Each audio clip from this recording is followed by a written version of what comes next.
After our engagement was settled, Pei Ling coaxed me into giving myself to him.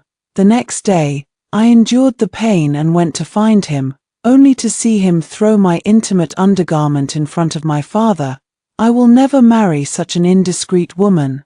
I can keep the engagement, just elevate the concubine's daughter to legitimate daughter and let her marry in your stead.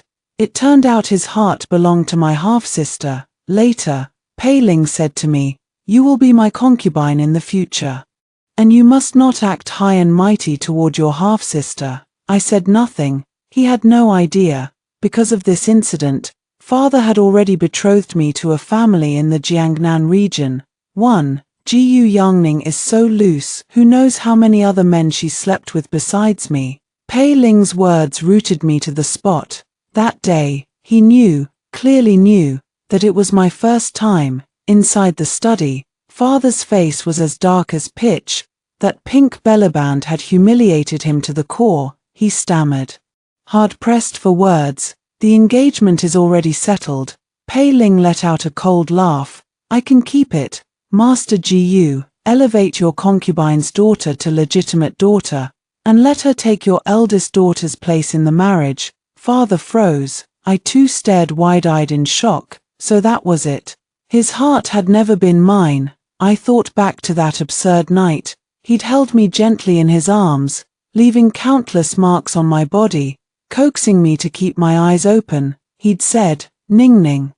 I'm so overjoyed. It turned out his joy wasn't at having me, but at his scheme succeeding, at finally being able to be with his beloved Jiyu Weiwei. Pei Ling went on, "Weiwei is gentle and virtuous, far more worthy of being the legitimate daughter than Jiyu Yangning, is she not?" Father fell silent for a moment, then nodded, "Very well, I agree." My heart plummeted to the depths of the abyss. The spring sun shone bright, yet ice coldness seeped into my bones. I bit my lower lip, forcing myself to hold back my trembling, and fled in a fluster. 2. Pei Ling's words cut through me like 1,000 knives, shattering my dignity into dust. I stared at the beam on the roof, wondering if I should end it all right then. But I had no face to meet my mother in the afterlife. I huddled in the wardrobe and cried for what felt like an eternity. I couldn't understand. Pei Ling and I had grown up together, childhood sweethearts who'd known each other for years. He'd been there when our engagement was settled, and he'd raised no objection. He'd even said to me, "Ning Ning, I can finally marry you." How could he plot to drag me to hell with one hand, while clinging to me in a passionate embrace with the other? How could he whisper words of love, all the while scheming to betray me? I cried until my tears ran dry, until not a single drop remained. Father came for me then, and ordered me to kneel in punishment. I didn't ask a single question. Just knelt obediently before Mother's memorial tablet. I knelt until I was on the verge of fainting, when I heard the sounds of tender lovemaking outside, a woman's coquettish giggles, a man's soft voice, seeking praise for his affection. The voices were all too familiar. The ancestral hall was in a secluded corner of the mansion, and it had evidently become their secret trysting place. I watched as Pei Ling pulled Jiyu Weiwei into his arms, clutching her as if he would merge her into his own body. His lips met hers in a kiss so deep they could barely bear to part. Jiyu Weiwei panted, reaching to undo his belt, but he stopped her. "Weiwei, I can't claim you so recklessly. Wait until we're married, save it for our wedding night." I stared in a daze. So this was what his true love looked like, cautious, gentle, reverent. He feared sullying her reputation. Tears I'd thought long dried fell unbidden once more. I closed my eyes and looked at Mother's tablet. "Mother, your daughter is foolish, and has shamed you. I will never love Pei Ling again." 3. Pei Ling appeared a few days later. He pressed a pouch of medicine into my hand, a contraceptive. He said, "You're not yet my wife. If you get with child now, everyone will look down on you." The words sounded almost like he cared for me. I stared off into space, stunned. Seeing I didn't reply, Pei Ling frowned. "You don't mean, you're not already pregnant, are you?" I lifted my eyes to his. gazing at the facial features that had once filled my heart with joy, and asked tentatively, "What if I am?" Pei Ling did not hesitate for a second. "If you are, I'll get you an abortifacient instead. How dare you bear a child before my main wife?" I stared at him, my face cold and expressionless. Only then did he seem to realize what he'd said, that he'd reduced me from his fiancée to a mere concubine. He forced a smile, his features softening a little. "Ning Ning, don't worry. You'll always be special to me. What difference does it make if you're wife or concubine? All that matters is we have each other in our hearts." I couldn't help but retort, "If it makes no difference, then why go to all this trouble to scheme against me, to make me your concubine and Gu Weiwei your wife?" At my words, Pei Ling's face darkened. "What kind of talk is that? You're already so petty and spiteful before even entering my mansion. If I really made you my main wife, would my household ever know peace?" Petty and spiteful. I had been raised to be virtuous and gentle. My only moment of recklessness was with him.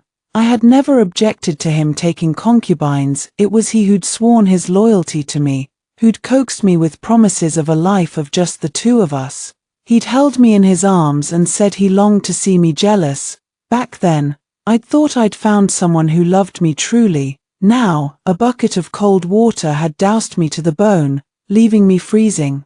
I ignored Pei Ling and turned to leave. He called after me, "Jiu Yangning, with your attitude, no man but me will ever have you." He was wrong. My reputation for virtue was known far and wide, and my family was upright and respectable. Before him, many young masters from prominent clans had come to propose marriage, not to mention the several cousins from mother's side who'd also asked for my hand.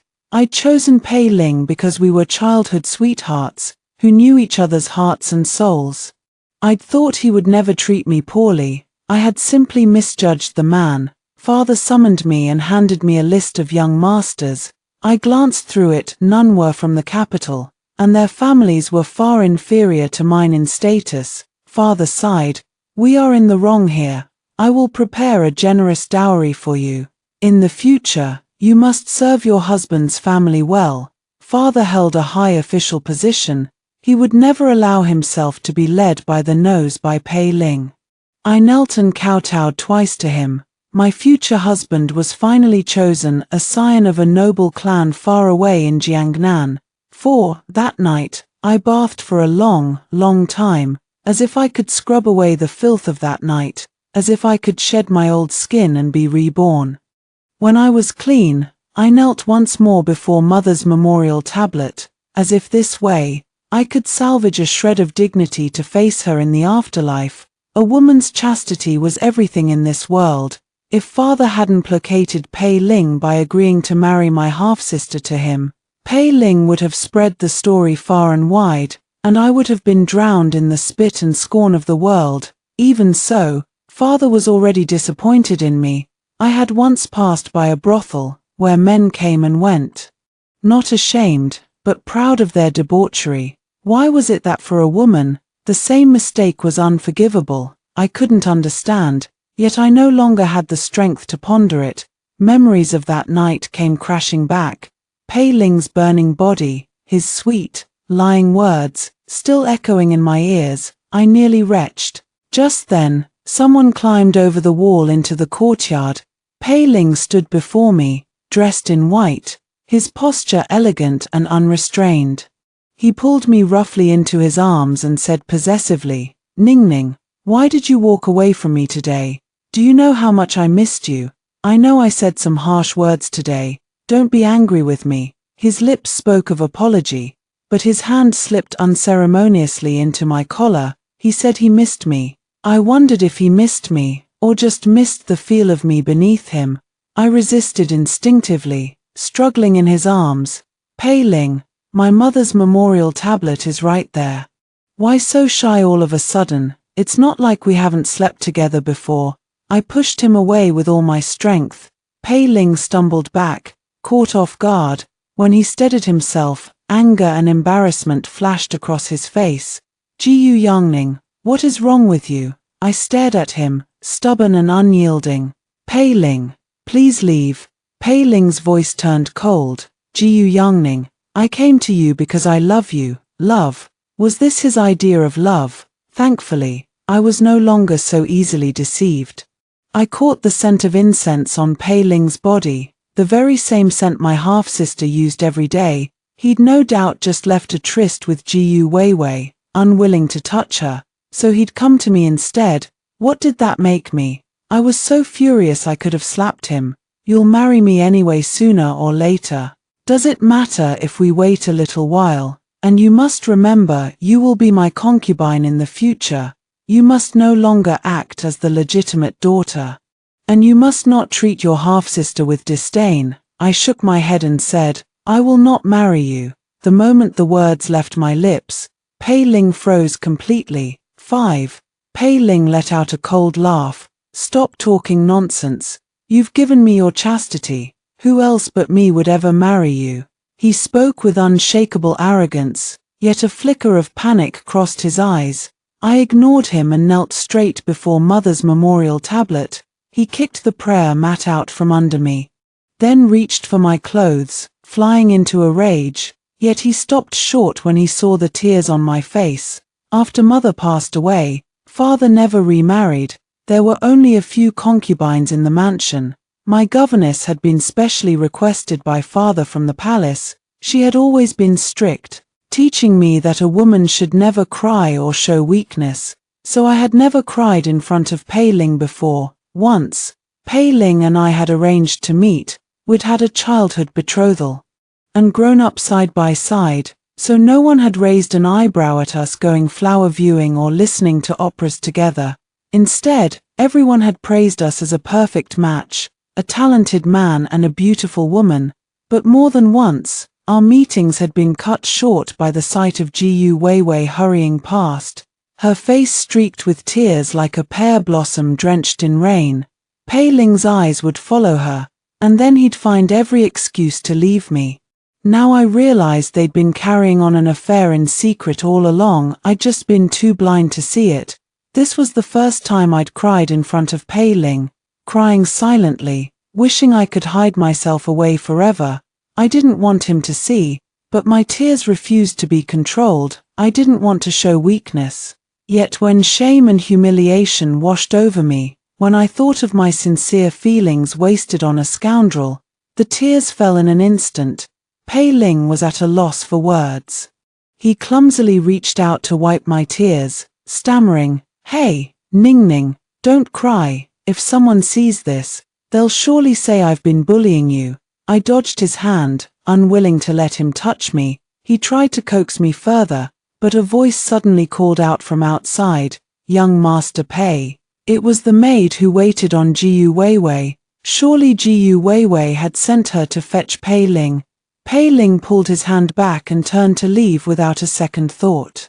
As he stepped through the ancestral hall's gate, he seemed to remember me, and glanced back to add, Ningning, you're in a bad mood today, too impulsive. I'm leaving first.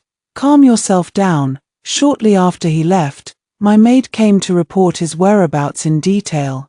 Jiyu Weiwei had found out Pei Ling had come to me to vent his desires, and feeling threatened, had sent for him, claiming a headache. At that very moment, Pei Ling was sitting by Jiyu Weiwei's bed, keeping her company as she fell asleep.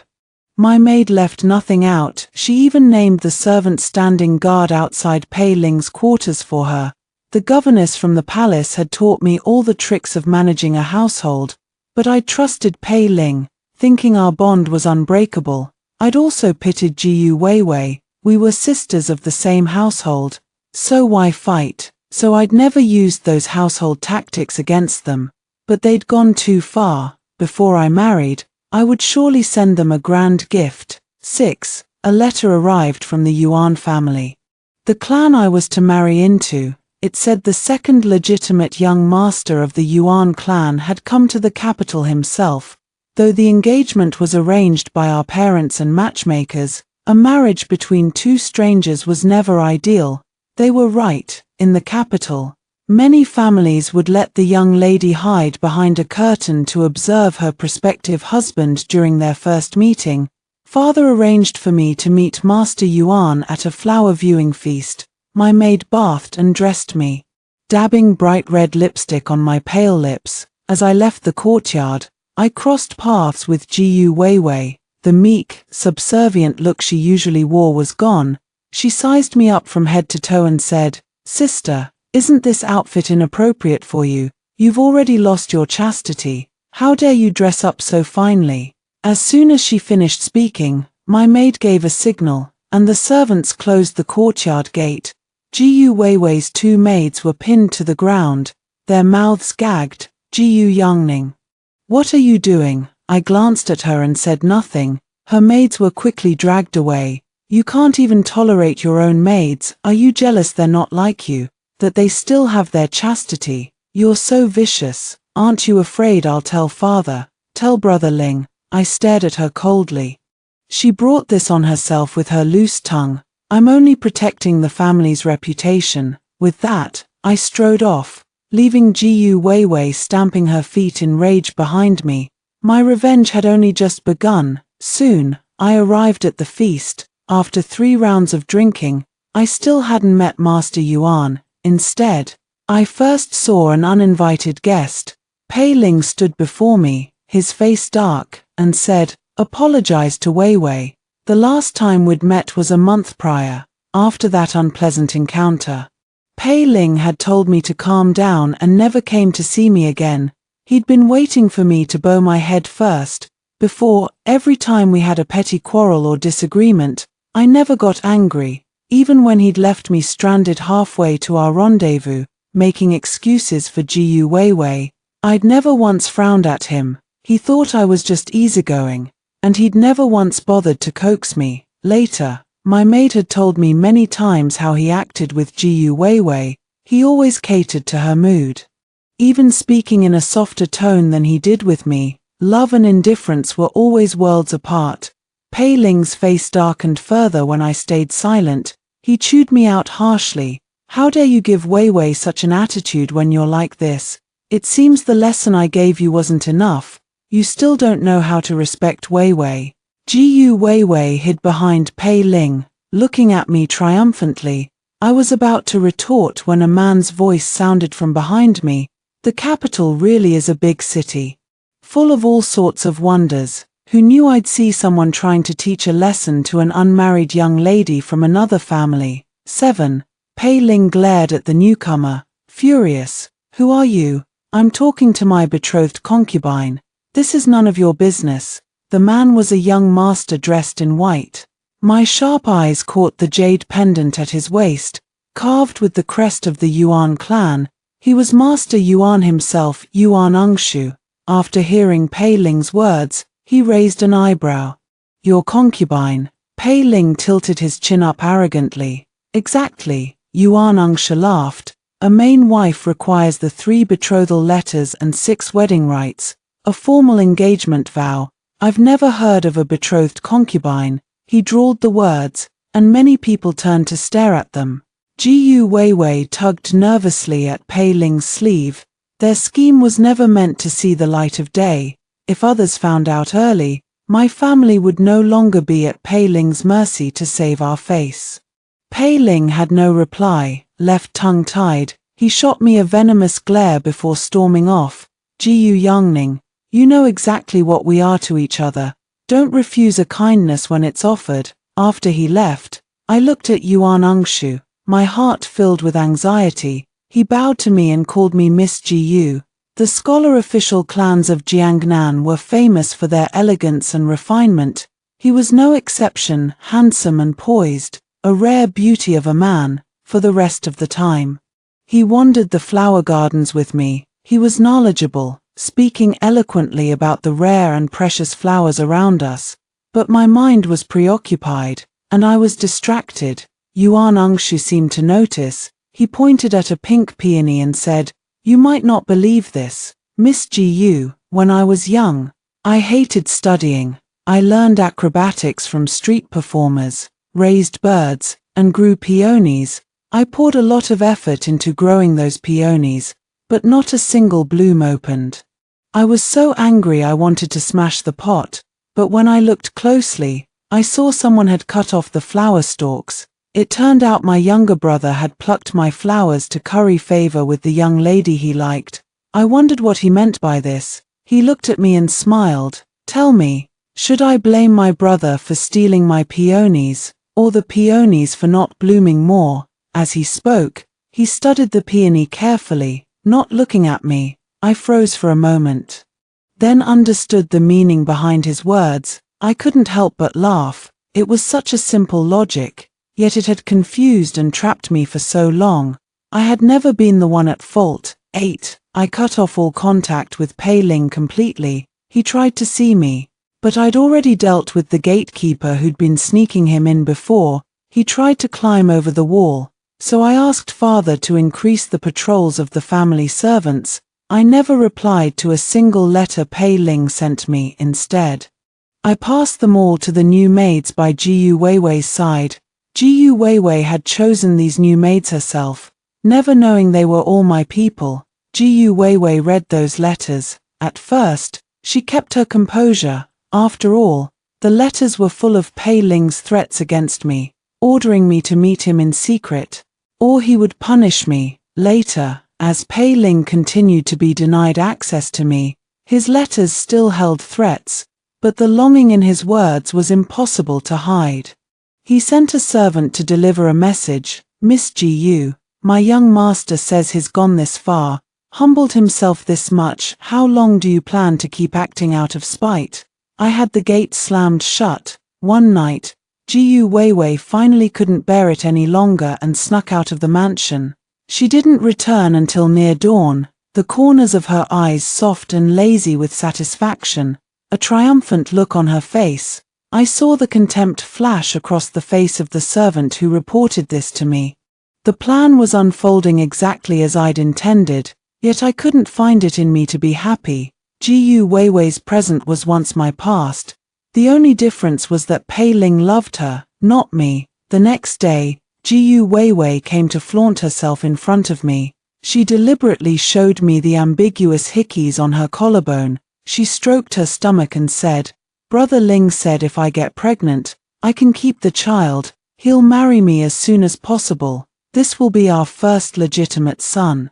Pei Ling seemed to have his desires satisfied, and no longer had the time to write to me frequently. His last letter to me had only one sentence: Jiu Yangning, don't regret this. I didn't have time to regret anything, because Yuan Angshu invited me to go boating on the lake. It was no ordinary boat trip. He was not the usual rigid, rule-abiding man who thought women should never show their faces in public.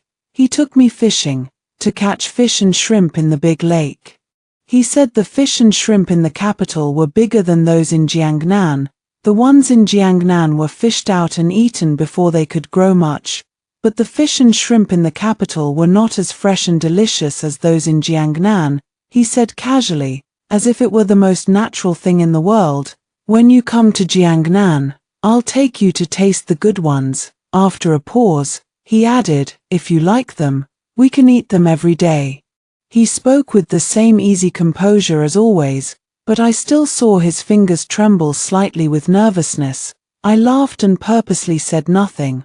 After a while, I finally replied, "All right, you have to keep your promise." Yuan Angshu turned to look at me, his eyes bright as the morning sun, as the stars in the night sky. The wedding date was set for 2 months later. It was a little hasty, but it would work. Most of the preparations were already done, though at first, they had been for marrying Pei Ling, but I planned to embroider a new red wedding veil for myself. I went out to buy new red silk thread, gold thread, and the finest pearls and chalcedony. Word of this spread quickly, and soon reached Pei Ling's ears. I ran into him the next time I went out to buy supplies. He came storming over in a rage. 9. Pei Ling was about to confront me when he saw the red cloth in my hand. Concubines were not allowed to wear red. He let out a sneer, speaking to me with unbearable arrogance. "Jiu Yangning, you act so tough on the surface, refusing to see me, but behind my back you're in such a hurry to prepare to marry me. But you seem to have picked the wrong color. Weiwei won't be happy about this." I sighed inwardly. wondering if I should lay all my cards on the table right then and there. Yuan Angshu and I had already exchanged our marriage letters. Most of the betrothal gifts from the Yuan clan had already arrived, chests upon chests of precious treasures, now stored in my courtyard. Yuan Angshu had returned to Jiangnan to prepare for the wedding, waiting only for the auspicious day to come and fetch me. Pei Ling misinterpreted my silence, thinking I was insistent on wearing red. He frowned in exasperation. You just have to wear this red wedding veil. Fine, I'll indulge you. We'll hold a secret wedding just for the two of us behind closed doors. His look of helpless doting turned my stomach. Ningning, I've been good to you, haven't I? But at that moment, Jiyu Weiwei appeared. In the blink of an eye, her eyes were red with tears. Brotherling, didn't you say I was your only main wife? My mother was a concubine all her life, unlike sister's mother, who was the legitimate wife until the end. Even in death, she was father's favorite woman. Pei Ling hurried to explain. Pulling her into his arms with practiced ease, he said the ceremony was just for me, not a real marriage. Jiyu Weiwei looked up at him, seeking confirmation. Really, you're not lying to me? Pei Ling nodded frantically. Really, when have I ever lied to you? If this upsets you, I'll call off the silly ceremony with Jiyu Yangning. Let her finally learn her place. A concubine is nothing but a concubine. I saw triumph flash in Jiyu Weiwei's eyes as she shot me a provocative glance. All I felt was a deep, bitter sorrow. She'd schemed and fought for nothing more than Pei Ling's fleeting favor, and Pei Ling, from start to finish, had reveled in it all, watching two blood-related women turn on each other, catfighting for his attention. I could not bear to look any longer and turned to leave. But Pei Ling blocked my way. Jiyu Yangning, don't you have something to say to Weiwei? I stared at him, confused. Say what? Pei Ling looked at me, exasperated. As if I were a disappointment. You will be my concubine, and Weiwei is your mistress, your master. Will you not apologize for your insolence? If you hadn't insisted on wearing red, I would never have agreed to your unreasonable request and made Weiwei so sad. You're already so arrogant and unruly now. How will you ever be a proper concubine for me? I could bear it no longer. I let out a cold laugh and said, Pei Ling, I will never be your concubine. Pei Ling froze. He stared at me, utterly disbelieving. What nonsense are you talking about? Who else will marry you, if not me? I sighed. It seemed I would have to shove the marriage certificate in his face for him to believe me. Talking to him any longer was just a waste of breath. But as I turned to leave, Pei Ling shoved Jiyu Weiwei away and grabbed my wrist. My maid tried to step forward, but Pei Ling kicked her hard to the ground. Where do you think you're going? You think you can leave without apologizing for your mistakes? As I struggled, a fist suddenly slammed into Pei Ling's face. Yuan Angshu, who should have been in Jiangnan, stood beside me. Pei Ling recognized him at once, the man who had humiliated him that day at the feast. He roared in rage, "Get lost. This is none of your business." Yuan Angshu stepped in front of me, shielding me with his body, and said clearly, each word ringing out, "Miss Jiyu is my betrothed wife. Tell me, how is this not my business?" His words cut through Pei Ling like a knife. In an instant, Pei Ling froze, rooted to the spot. 10. Pei Ling turned to me, desperate for confirmation, but I could not even bear to look at him, my eyes only on Yuan Angshu's hand, checking if he had hurt himself punching Pei Ling. Pei Ling's face drained of all color. What is the meaning of this? Jiyu Yangning, you promised to marry me. How could you go back on your word? He had the audacity to pin the blame on me. I said coldly, I am not the one who broke their promise. We agreed to be husband and wife, but you schemed against me to marry Jiyu Weiwei instead. I was truly blind to your true colors. Pei Ling pressed his lips together, looking annoyed. Don't make it sound so ugly. It's just a title. I was still going to take you as my wife. As he spoke, a thought seemed to occur to him. He turned to Yuan Angshu, his voice sharp. Do you really intend to marry Jiyu Yangning? Do you know that she and I have already?" Before Pei Ling could finish his vile words, another fist crashed into his face. Yuan Angshu was clearly trained in martial arts. Pei Ling, a pampered young master, was no match for him at all. "Dare to sully my fiancé's reputation again." Yuan Angshu's voice was cold and dangerous. "And I will not show you any mercy." Pei Ling crumpled to the ground. Jiyu Weiwei rushed to him, trying to help him up. Yuan Angshu and I turned and walked away side by side. As we crossed the threshold, Pei Ling's voice rang out behind us, bitter and broken. "Jiyu Yangning, it is you who betrayed me." I felt a deep, burning shame for ever having loved such a man. Yuan Angshu had come to the capital early, unable to wait. He had taken up residence in the finest inn in the city, counting down the days until our wedding. The last few days before I left the Jiyu mansion were peaceful and calm. Pei Ling vanished completely. He did not even go to see Jiyu Weiwei anymore. Jiyu Weiwei passed my courtyard several times, her eyes filled with venomous hatred. She seemed to think I had dealt Pei Ling an irreversible blow that day. Her letters to him went unanswered, lost to the void, but she was mistaken. After he fell ill, the Pei family had come to the Jiyu mansion to apologize. They had not wanted to break the engagement, and had promised to treat me like their own daughter if I married him. But father had produced the marriage certificate with Pei Ling's signature, and the bride's name on it was Jiyu Weiwei. The old marriage certificates, the one in the Jiyu mansion, had long since been destroyed. The one in the Pei mansion, Pei Ling had stolen it and torn it to shreds. Pei Ling's parents had stared at Jiyu Weiwei's name on the certificate in utter disbelief. "How can a lowly concubine's daughter marry our Ling-er?" they had cried. But even a concubine's daughter had no wish to marry a man dying of a venereal disease. Jiyu Weiwei had knelt outside father's study, weeping, begging him to save her. But this marriage was what she had schemed for, what she had fought for with every dirty trick she knew. Pei Ling's parents had returned home and tried to find another bride for him, but word of Pei Ling's illness had spread far and wide after my wedding. So many people had been there to see his shame. No respectable family would agree to the match. In the end, Jiyu Weiwei was the only candidate with even a halfway decent family background. The Pei parents had reluctantly agreed to the marriage, yet they still thought the Jiyu family was in the wrong, and demanded a larger dowry for Jiyu Weiwei. Father had ignored them completely. Jiyu Weiwei's adoption into my mother's line, her elevation to legitimate daughter, was never mentioned again. Few people attended Jiyu Weiwei and Pei Ling's wedding without a sneer and a laugh. The young master of the Pei clan had cast aside a legitimate daughter for a concubine's daughter, only to find himself dying of a shameful disease. Later, Jiyu Weiwei returned to the Jiyu mansion once. She was a shadow of her former self, gaunt and hollow-eyed.